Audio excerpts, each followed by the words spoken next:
Tentunya kita setelah ini akan mengirimkan surat panggilan kepada yang bersangkutan.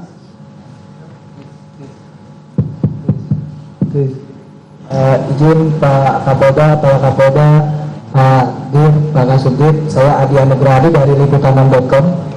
Ada dua yang ingin saya tanyakan, pertanyaan ringan saja. Yang pertama, bagaimana Polda Metro Jaya memastikan bahwa kasus ini diusut sampai ke tahap pengadilan.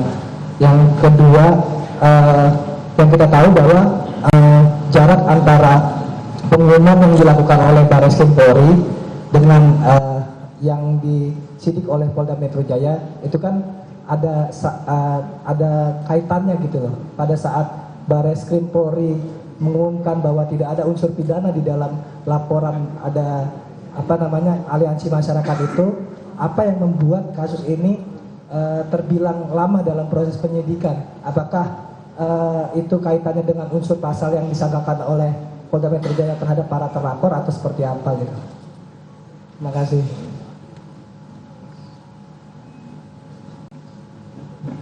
Baik, terima kasih Mas Adia dari liputan6.com. Perlu kami sampaikan yang pertama itu bagaimana Polda Metro Jaya bisa mengusut ya sampai pengadilan. Yang jelas kita melakukan tahapan-tahapan. Ya, di sini tahapan untuk kepolisian adalah tahapan penyidikan. Nah, nanti kami akan koordinasi dengan pihak masuk ke tahap ke penuntutan. Ya, dan juga nanti dari pengadilan juga tuh keputusan seperti apa nanti akan masuk ke persidangan seperti itu. Ya. Jadi masing-masing instansi kita punya kewenangan masing-masing ya. Kalau tugas kita adalah sampai ke penyidikan seperti itu, Mas ya. Dan yang kedua, kenapa untuk Barreskrim dengan dalam penyidikan ini dan Polda Metro agak lama? Terus terang aja banyak sekali item ya barang bukti digital forensik yang diperlukan oleh kita. Pemeriksaan itu tidak cepat, ya pasti membutuhkan waktu yang lama. Nah untuk itu, karena pemeriksaan dari hasil digital forensik dari lapor, ya laporan forensik dan digital forensik itu baru selesai dalam waktu minggu kemarin, nah, sehingga kita bisa menetapkan sesuai dari apa yang menjadi hasil pemeriksaan dari laporan forensik tersebut, menetapkan untuk proses berlanjut. Demikian. Nanti silakan mungkin kalau untuk teknis lagi Pak Dirkrimkum bisa menyampaikan. Silakan Mas siapa? Mohon izin Pak dari YouTuber Nusantara, nama saya Bill. Dari YouTuber Nusantara, nama saya Bill. Mau minta klarifikasi Pak, kan kemarin kalau nggak salah yang terlapor itu ada 12 orang. Kemudian sekarang yang tersangka cuma 8 orang. Boleh dapat informasi terkait itu? Yang kedua, bagaimana Polda Metro Jaya menjamin bahwa proses pentersangkaan ini tidak akan mengalami jalan buntu alias akan sampai ke pengadilan, mengingat tidak sedikit juga kasus yang sudah tersangka tapi SP3. Saya pikir demikian. Ya mungkin silakan Pak Dirkrimkum bisa menambahkan. Terima kasih Jenderal, mohon izin. Pak Bill, kami sampaikan tadi dipertanyakan mengenai 12 yang awal dilaporkan. Dalam proses penyidikan ini tentunya kami berdasarkan pada fakta hukum yang kami peroleh di dalam proses penyidikan secara saintifik. Saat ini kami menetapkan 8 orang menjadi tersangka yang diduga melakukan satu perbuatan pidana. Namun demikian proses penyidikan ini terus berlangsung dan kami terus melakukan pendalaman.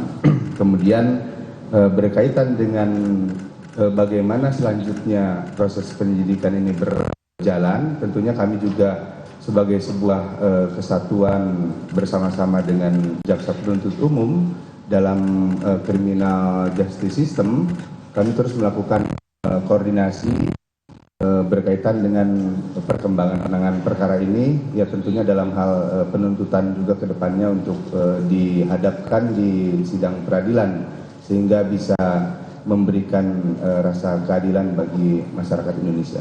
Terima kasih. Siapa? Sudah? Selamat pagi Pak, saya Mahardika dari CNN Indonesia TV. CNN. Tadi ada beberapa tersangka yang juga dijerat dengan UU ITE, apa ya, artinya kan ancaman hukumannya di atas 5 tahun. Apakah akan dilakukan penahanan mungkin Pak? Terima kasih. Silakan Terjun, saya jawab. Baik, terima kasih Mas dari CNN ya. Terkait dengan kewenangan yang diberikan oleh undang-undang terhadap penyidik yang berhubungan dengan penahanan, tentunya ada beberapa pertimbangan yang akan dijadikan sebagai bahan pertimbangan oleh nanti pada saat pelaksanaan pemeriksaan kepada tersangka. Dari yang lain silakan. Ya. Izin saya Habibi dari merdeka.com. Hanya ingin meneruskan saja, tadi kan untuk masa penahanan itu kan tergantung dari pemeriksaan nanti tersangka. Nah itu waktu untuk pemeriksaan tersangka itu kapan? Karena kan baru gelar perkara kemarin. Itu saja mungkin Pak Dir. Terima kasih. Oke, silakan Pak Dir. Jawab.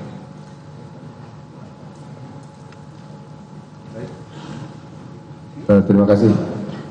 Tentunya kita setelah ini akan mengirimkan surat panggilan kepada yang bersangkutan.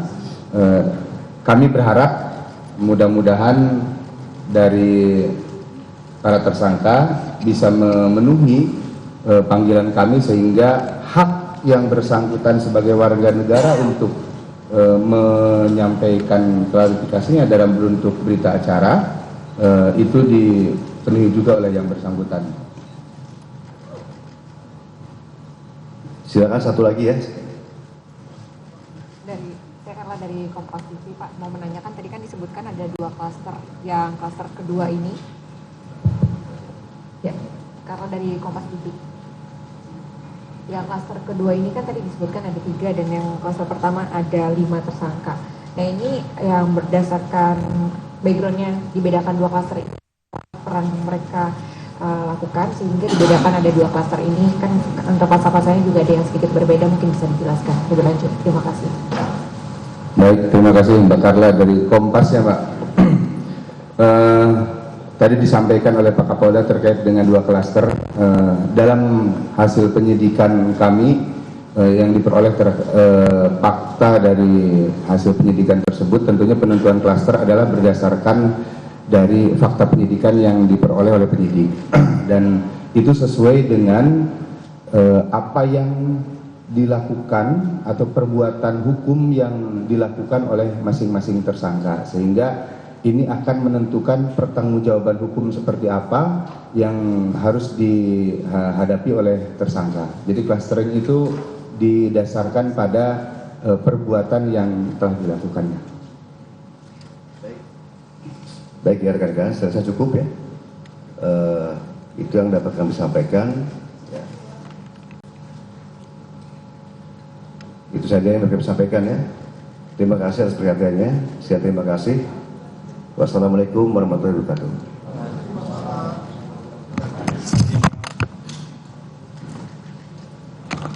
Ya, saudara, Anda menyaksikan Breaking News Kompas TV bersama saya Lintang Budiastuti. Anda baru saja menyaksikan pernyataan langsung dari Kapolda Metro Jaya Irjen Pol Asep Edi Suheri terkait dengan gelar perkara kasus tudingan ijazah palsu Jokowi. Polda tetapkan 8 tersangka tudingan ijazah palsu Jokowi, saudara. Dalam hal ini polisi telah memeriksa sejumlah saksi dan ada 22 ahli yang diperiksa oleh polisi. Beberapa di antaranya adalah Dewan Pers, ada ahli digital forensik, ada ahli bahasa Indonesia, ahli sosiologi hukum, ahli komunikasi sosial, ahli hukum ITE, dan ahli hukum pidana.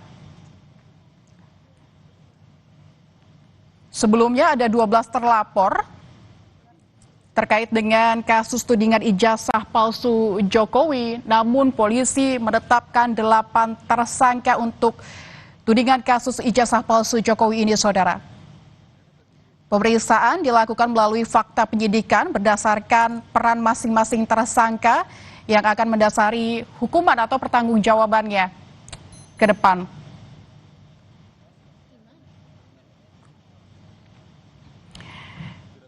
Baru saja polisi menetapkan 8 tersangka kasus ijazah palsu Presiden ke-7 Indonesia Joko Widodo. Gelar perkara ini akan menentukan atau sudah ditentukan siapa tersangka yang menjadi tersangka dalam kasus tudingan ijazah palsu Jokowi. Sebelumnya Polda Metro Jaya meningkatkan status kasus tudingan ijazah palsu Jokowi ke tahap penyidikan pada Kamis 7 Oktober 2025 lalu.